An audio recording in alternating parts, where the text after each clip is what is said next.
Unless you've been living under a rock, you've definitely seen Dale Brown. You've either seen him on TikTok before he got banned, Instagram, or YouTube. I was very shocked to see that he has 1 million followers. Most of what he puts out is completely ridiculous. When I first saw it, I was like, is this man being satirical? Or I wasn't sure. I didn't know what to do. Nevertheless, the stuff is very entertaining and some of it can be very, very dangerous. So what you see, you gotta take with a grain of salt. Anyway, let's get into it. So if they come at you, what you don't wanna do is try to stay in the middle like you're martial arts, correct? It's like Pancrase 93. If they all just behave like Boss Fruitin simultaneously and palm strike you in your delts. Moving in a circle, trying to block, trying to hit, that's not gonna work. Yo.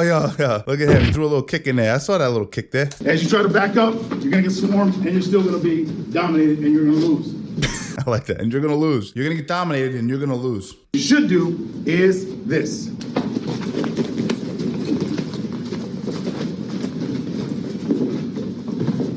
We're starting off with a bang here. His hands are down by his chest.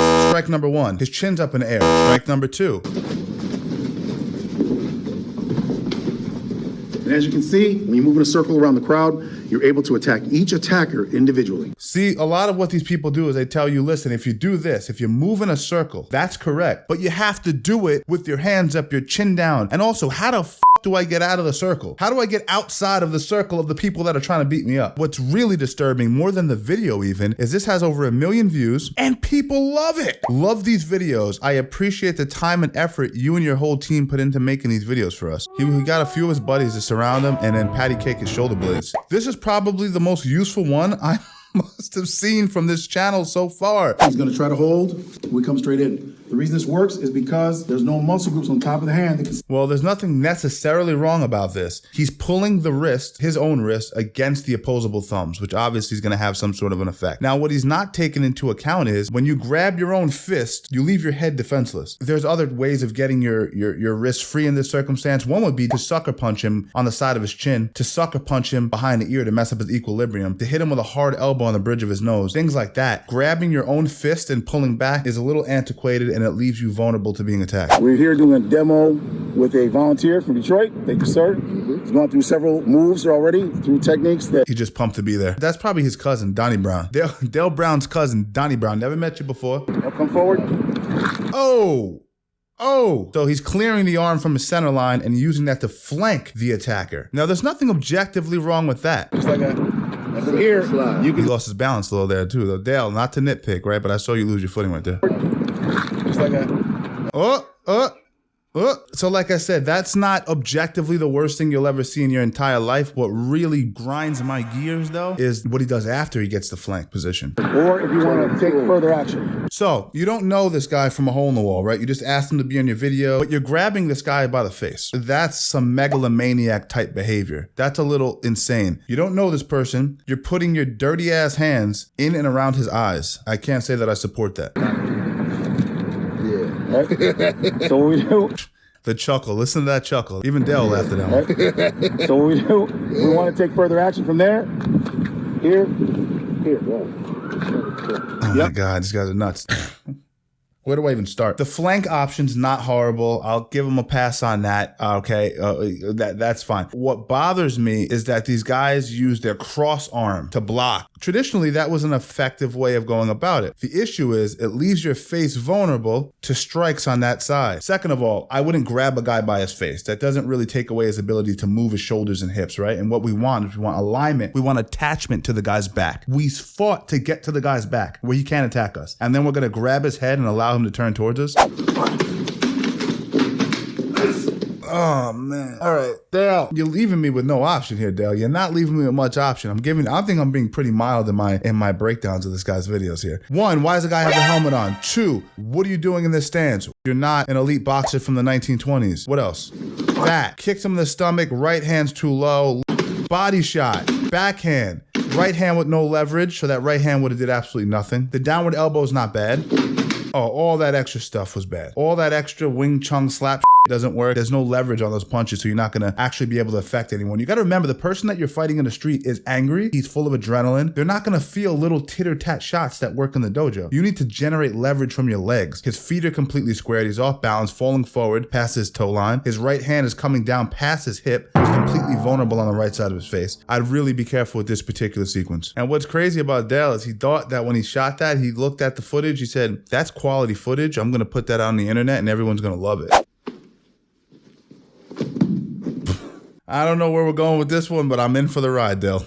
When they grab up, you're gonna pull their head down, chin up, that breaks the vertical plane, take it to the ground. I don't like that on the head. There's tons of vulnerability. It's actually not very hard to fight either. If I just go 2-on-1 on the hand that's on my jaw and pull it down, essentially you've lost control of my head. They grab up, you don't wanna wrestle, grab the back of their skull, take your top of your head, go right to their face. Now, this would hurt. There's no doubt about it that this would hurt. But the guy being attacked, if he were to pull down on Dale's elbows against his elbows, he's going to take away a lot of control of the head, hence hurting the leverage. Is this an effective move? It's a discomfort move. It's a pain move. But it's not a move that's going to actually put someone on the floor.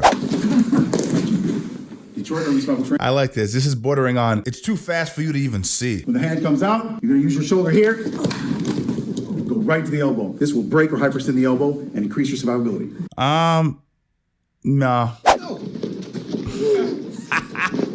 Oh, the classic head squeeze, man. You can't just do that. You can't just squeeze the guy's head. You're just squeezing his head. Look at that. Grabs his elbow, squeeze the head. I'm gonna go right to the jawline. I'm gonna pull in the jaw. I'm gonna go across here, right across the bridge of the nose. He'll still be able to breathe, but I'm gonna crush in here, grabbing my bicep here, pulling in, and from here. Dale's kind of a too. He goes kind of hard on his ukis. From the world that I come from, which is actual martial arts, you know, jiu-jitsu, wrestling, boxing, kickboxing, Muay Thai, you know, real stuff, not this frilly shit. You don't go that hard on an uki. That's usually a sign of like you're trying to establish authority in a way that's overbearing. Like you're overexerting your masculinity because you're not really confident in what you're teaching. Now, the initial grip under the mandible isn't a problem. If you go palm to palm on that grip, you can actually generate a lot of leverage. Bringing the second arm over the face actually takes away from your actual squeeze and your leverage. So this would not be advisable under any circumstance. Or let them go. Bro, you can't just say that. Or just let him go. Listen, you can squeeze his head indefinitely, or you can just let him go. Look at homeboy right there. Let him go. You just squeeze him. I love the mindset of this guy. If you squeeze these guys' heads hard enough, anything works. If it's not possible to peel them out, you grab the base of the skull as far as deep as you can and crush the skulls together. Yo, he really sold that too. He delivered that line in a way that's just fantastic. Ready? And crush the skulls together. You ever squeeze a guy's head together against another man's head? Hey, have you ever actually done this before? These are people that are incredibly angry. They're so angry that they're physically smashing their bodies into each other. You think that some random's gonna come together, watermelon squeeze their heads together, and it's gonna be enough to force them to break their grip? It's not gonna work, dog. That's an inside trip. That's all that is an inside trip. You can strike them in the pelvis and then hook. He's hooking way too high in the leg. If you want to debase somebody and take away their ability to stand, you typically want to aim at the hollow of the knee and lower. This shows that Dale doesn't know what the talking about. So again, why does the guy have a helmet on? To get free, a simple one, pinch here, right here in the thigh, push out. No, won't work. You can't simply pinch someone's inner thigh and they're going to let go of you. I can promise that. This guy's a grown man. He's not letting go of you if you pinch him in his inner thigh, Suzanne Summers style. Another simple way to escape is come from here, take your fingers over the nose, peel down. Also won't work. You're not going to be able to push someone's head away and expect them to just fall to the ground miraculously. Another way to get free, if you want to take him under control, go here, peel out. Okay, you're going to underhook him, put your finger under his nose, and then use that to rotate him into a front face lock. Neck, cradle of the jaw. He called it a neck cradle of the jaw. That is not an official term. And part of my issue with a lot of these gurus is that they don't actually train. They don't have the correct symbols in place to actually describe what it is that they're doing. Which when someone like me who's been training his whole life and trains and teaches on a daily basis, we look at you and we go, you're not the real deal. You got these people on YouTube confused and you're fooling a few people, but you ain't fooling the right people. There's escape, control, and immobilization. The hands. Based on level of threat. By the hands here, she brings her heels all the way up. She thrusts her hips in the air, rolls over. What she's assuming is that the grown man won't simply just base his hand on the floor to support his own weight. Instead, he just keeps the wrist controlled and rolls over like he's a 6-year-old kid. Come on.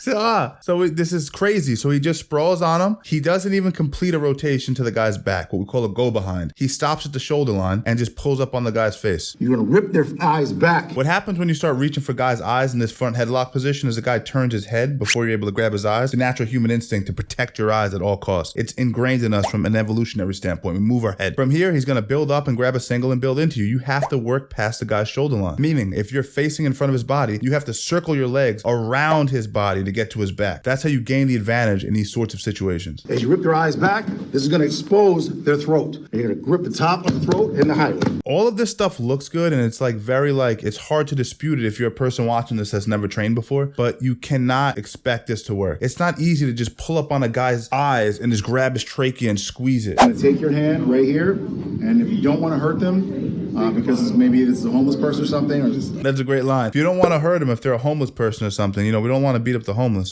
Pushing straight back while pulling your wrist this way and press this down. He thinks that people are really gonna fall back like that. But I'm telling you, if I'm grabbing those wrists and you touch my nose, you ain't breaking that grip, dog. What do you guys think about this whole Detroit urban situation that's going on? Do you guys think I'm being too rough on him? Leave a comment below and let me know what you guys think. Is he a complete charlatan, or is he onto something? And maybe we're just not skilled enough to be able to perceive it. Leave a like, it helps the algorithm. Leave a comment, subscribe, you know the whole spiel, you know how it works. This is what we gotta do. It helps the channel grow and it helps more people get exposed to the content. Also, there's stuff on the channel that you may have not seen yet that could actually work. Unlike the thumb in the ear, or the thumb under the nose, or the rotating circular finger of death move that Dell taught us. I actually have some real techniques on this channel that are proven to work. All right, I'm gonna try to keep these videos coming every week, but you guys gotta let me know that you're enjoying it for me to be able to keep them coming. I'll see you guys soon with another video.